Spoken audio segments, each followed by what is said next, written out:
রাঙামতি, তুমি এক্স্যাক্টলি এখন কোথায় আছো? আমি তো একাডেমিতে আছি। ওকে, আমি ওখানে আসছি। সাপুরেকে নিয়ে এমন কি চিন্তার বিষয় হলো পুলিশের যে তুই একাডেমিতে আসছিস? এই সাপুরের সাথে তোমার বড় বৌদি দেখা হয়েছিল।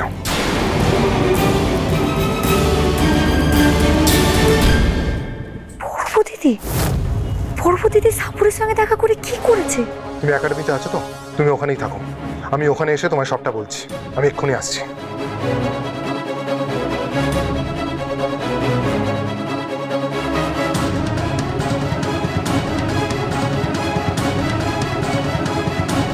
পর্ব দিদি তো সাপুরের সঙ্গে দেখা করেছিল, কিন্তু কেন?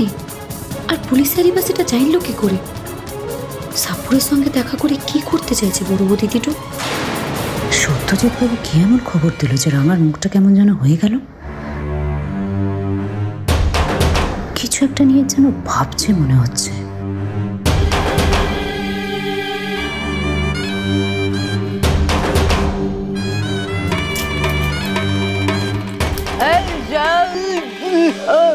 শোন না রে, আজ বরং থাক, আমি আমার তীরগুলান দিয়ে প্র্যাকটিসটা করি। আসলে কি বলতো, হঠাৎ করে নতুন তীর দিয়ে প্র্যাকটিসটা করলে আমার অসুবিধাটা হতে পারে। কিছু মনে করিস না।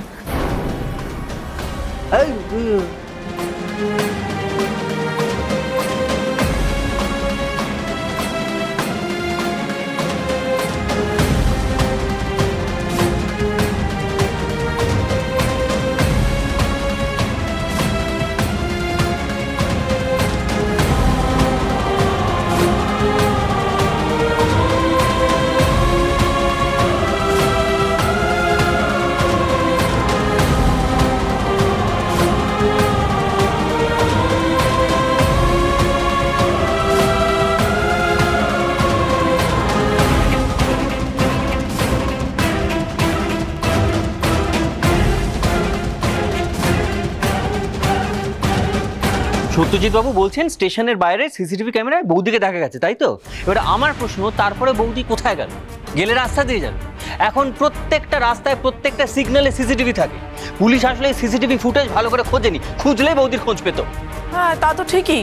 নিশ্চয়ই। তুমি একটা কথা আচ্ছা, পুলিশ চাইলে কি না পারে বলো তো পিসি? স্টেশন থেকে দুটো রাস্তায় দুদিকে গেছে।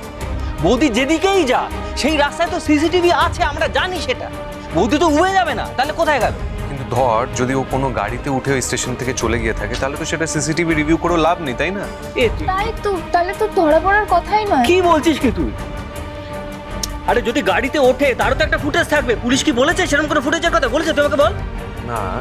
তাহলে কিন্তু তোর কথাটা ঠিক হলো, ব্যাপারটা না দিনে দিনে এতটা ঘোরালো হয়ে যাচ্ছে, আমার আর ভালো লাগছে না। বড় বৌদি এত অশান্তি তৈরি করছে বাড়ির বাইরে থেকে। এত দিনে তুই আমার মনের মতো একটা কথা বললি। বাড়িতে রাঙা অশান্তি তৈরি করছে, বাড়ির বাইরে গিয়ে বৌদি অশান্তি তৈরি করছে। ফালতু ঝামেলা এই বাড়িতে আর ভালো লাগে না, জানিস তো আমার। রাঙামতি তীরন্দাজ সোম থেকে রবি প্রতিদিন সন্ধ্যে 7:30টায় স্টার জলসায় ও জিও হটস্টারে।